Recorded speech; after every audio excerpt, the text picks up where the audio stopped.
कांग्रेस नजर आई किसानों के रूप में गाती लेकर और मुरेठा बांधकर किसान बनती हुई दिखाई दे रही थी। और अंदर भजनलाल शर्मा की टीम, देख रहे हैं, भजनलाल शर्मा की टीम राज्यपाल के अभिभाषण पर तालियां बजा रही थी। भजनलाल शर्मा बीजेपी के प्रमुख कार्यकर्ता की तरह मेज पीट रहे थे और पीछे पीछे बीजेपी के बाकी विधायक भी मेज पीट रहे थे।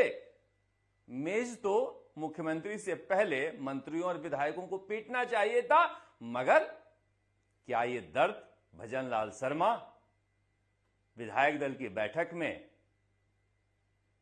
कहे हैं और कहने का असर नहीं हो रहा है? पता नहीं। मगर शुरुआत कर लेते हैं पेपर लीक को लेकर, क्योंकि कल हम आलोक राज का इंटरव्यू लेकर आए थे और उस इंटरव्यू में जो कुछ मैं समझा और जाना, ऐसा लगा कि संजय माथुर और उनकी टीम अभी भी गड़बड़ी कर सकती थी और कर चुकी होगी। की है या नहीं की है, इसकी गारंटी मैं नहीं लेता। मगर एसओजी कह रही है कि इतने ये घुन हो गए हैं, खाए पिए अघाए हैं कि इनसे कुछ ज्यादा निकलवाना इतना आसान काम नहीं है। कल जो अधिकारी गए थे एसओजी में, वो पूरी सूची लेकर आए हैं कि संजय माथुर का काम क्या होता था, किस किस से मिलता था और कौन कौन चीजें संभालता था। आलोक राज से भी पूछताछ करके आए हैं, मगर मामला आगे नहीं बढ़ता देख अब इस मामले में जो बेनिफिशियरी हैं, जो 38 लोग हैं, उन्हें एक एक करके उठाया जा रहा है। आज भी बहुत सारे लोगों को लाया गया है ताकि उनसे कोई सिरा खुले कि आखिर कैसे पैसे की लेन देन हो रही थी और किस तरह से ओएमआर की अदला बदली हो रही थी और क्या इसमें संजय माथुर के अलावा और भी लोग शामिल थे। इन सारी चीजों को लेकर तफ्तीश चल रही है। एसओजी का कहना है जेईएन परीक्षा में भी एक व्यक्ति को हिरासत में लिया गया है और लोगों की जानकारियां इकट्ठा की जा रही है, क्योंकि वो परीक्षा भी कुएं में भांग की तरह है। अब इतने सारे लोग नौकरी पर लगे हुए हैं, सबको निकाल कर लाना इतना आसान भी नहीं है। और जो छात्र हैं, बेरोजगार हैं, उनके लिए तो दिल मांगे मोर है। हम भी बेसब्र हुए जा रहे हैं और उस बेसब्री का सबब भी है, 2 साल गुजर गया है। भजनलाल शर्मा दिल्ली में चले गए हैं और 2 बजे के बाद केंद्रीय मंत्रियों से मुलाकात कर रहे हैं। कहा जा रहा है कि विकास की बातें हो रही हैं, मगर जयपुर में क्या हो रहा है? आज पंचायती राज सम्मेलन में गोविंद सिंह डोटासरा ललकारते हुए दिखे भजनलाल शर्मा को और उन्होंने कहा कि बार बार अशोक गहलोत की तरफ इंगित करके कहते हैं कि जांच दरवाजे तक जा रही है, तो जांच करो ना। उन्होंने कहा कि 12 साल की जांच होनी चाहिए और सीबीआई की जांच होनी चाहिए। देखिए कैसे वक्त बदल जाता है, भाषा बदल जाती है। मुझे हंसी आती है कि इसी पेपर लीक की जांच को लेकर बीजेपी वाले हाईकोर्ट जाते थे और कांग्रेस की सरकार कहती थी एसओजी सक्षम है, सीबीआई की जरूरत नहीं है। अब वही केस लगा हुआ है। भजनलाल शर्मा की सरकार कह रही है सीबीआई की जांच की जरूरत नहीं है, एसओजी सक्षम है, और कांग्रेस वाले सीबीआई जांच की मांग कर रहे हैं। इतना कंफ्यूज कर देते हैं ये जनता को कि जनता को समझ में नहीं आता कि छेद कहां कहां से हुआ है।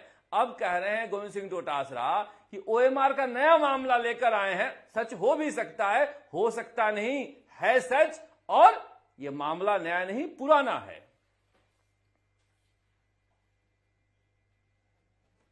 मान लिया पुलिस ने सवाल नहीं उठा रहे, एसओजी ने सवाल नहीं उठा रहे, सरकार में सवाल नहीं उठा रहे।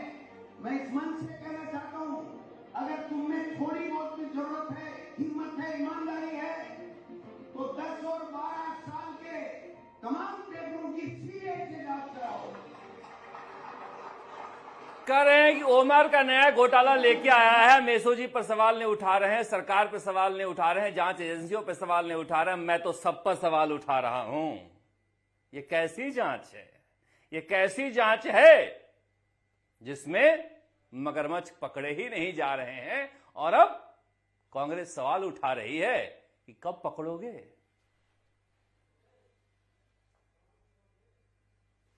कोर्ट के अंदर रीट लगाई थी कि रीट की सीबीआई से जांच होनी चाहिए।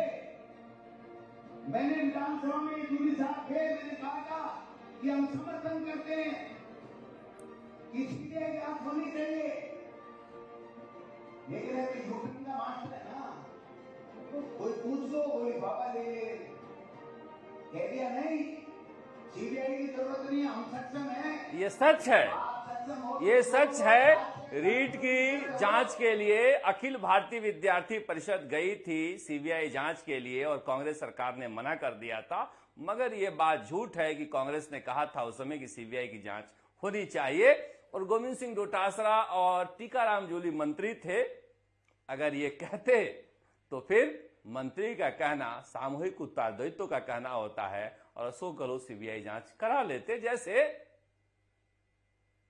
मदेरणा जी के मामले में झट से करा लिया था। मगर वहां तो मदेरणा जी फंस रहे थे, यहां जारोली साहब फंस रहे थे।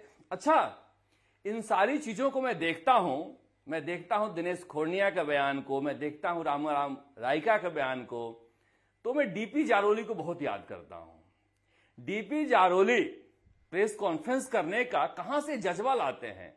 जो कह रहा है रीट का पेपर आउट हुआ है, ये राजस्थान का अपमान कर रहा है, ये अजमेर का अपमान कर रहा है, और अगर पेपर लीक साबित हो गया तो मैं अपने जीवन भर के कमाई दे दूंगा। कहां गए जारोली साहब, पता ही नहीं।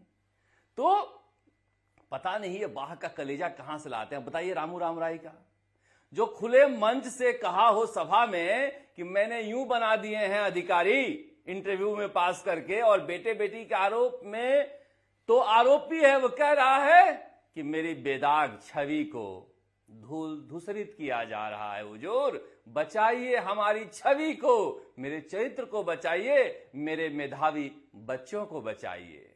क्या घोर कलयुग है, क्या घोर कलयुग है। काश इन्हें देखकर कोई सीता माता कह पाती, धरती मां फटो हम समा जाएं, पर ऐसा होने वाला नहीं, ये घोर कलयुग है। जो करना है करके दिखाओ। ये सही कह रहे हैं, जो करना है करके दिखाइए। सो बेईमान मर्यादा बीजेपी का बेईमान चलेगा। कोई बेईमानी करता है, चोरी करता है, बच्चों के हितों पे डाका डालता है, उनका हक मारता है, तो वो जेल में जाना चाहिए। लेकिन 2 साल में रुकिए, कैसे भाषा बदल जाती है। उन्होंने कहा कि जो बच्चों का हक मारता है, चोरी करता है, पेपर लीक करता है, वो जेल में जाना चाहिए। तब कहा था इन्होंने कि जो कहता है पेपर लीक हुआ है उसे जेल में डाल दो। पक्ष और विपक्ष रहने के दौरान भाषा बदल जाती है। बीजेपी भी यही कर रही है, इसमें नया क्या है। किस को डाला अंदर? जो हमने एफआईआर नोट की, हमने जिनको जेल में डाला, जो भगोड़े थे उनको पकड़ने के अलावा आगे काम नहीं किया। बाबूलाल कटारा हमारा था, हमने नियुक्ति दी थी, उसने बेईमानी की तो जेल में भी हमने डाला था। अब इसको यहीं रोकते हैं। बाबूलाल कटारा हमारा था, हमने नियुक्ति दी थी, और उसने गड़बड़ी की तो हमने जेल में डाला। जेल में कैसे डाला और क्या डाला, ये कहानी सामने आनी चाहिए। और ये वक्तव्य मैं इसलिए सुना रहा था कि अब आगे की तस्वीर पर जाइए कि जब सुखजिंदर सिंह रंधावा एयरपोर्ट पर उतरे इस कार्यक्रम में आने के लिए, तो एयरपोर्ट पर गोविंद सिंह डोटासरा के साथ कौन था? दिनेश खोरनिया, जिन्हें लेकर बाबूलाल कटारा ने बयान दिया था कि इन्होंने मुझे बनवाया था, और न जाने क्या क्या है उस बयान में। मैं तो कह रहा हूं, इतना साहस तो रखे कांग्रेस और बीजेपी के नेता भजनलाल शर्मा जी और गोविंद सिंह डोटासरा जी, इतना साहस तो रखो कि बाबूलाल कटारा के बयान को जनता के सामने रख दो। मगर ना, सीबीआई जांच होनी चाहिए, पर बाबूलाल कटारा और दिनेश खोड़निया की जांच नहीं होनी चाहिए। वहां कोर्ट से ले आते हैं कि इन्हें क्लीन चिट दे दो। अब बताइए, अब ऐसा तर्क लेके दिनेश खोड़निया आया है। दिनेश खोड़निया कह रहा है कि हमें कोर्ट ने क्लीन चिट दे दिया है। अरे भाई साहब, सेंगर को तो जमानत दे दी थी, तो क्या ऊपरी अदालत में नहीं जाना चाहिए था? क्या उसका विरोध नहीं हुआ? अरावली का फॉर्मूला तो सुप्रीम कोर्ट ने तय कर दिया था, उसमें चीफ जस्टिस भी थे। क्या रिवीजन में नहीं गए? क्या भगवान का वाक्य है कोर्ट का? और बाबूलाल कटारा ने बयान क्यों दिया था? किस ईडी के अफसर के दबाव में दिया था? और कितना अच्छा दोस्त था आपका ईडी का अधिकारी, उस बयान को लेने के बाद आज तक किसी को पता ही नहीं चलने दिया। भजन लाल शर्मा कह रहे हैं हमारी सरकार है, और कांग्रेस कह रही है हमारे पास ईडी एसओजी है, कुछ नहीं हो सकता हमारा।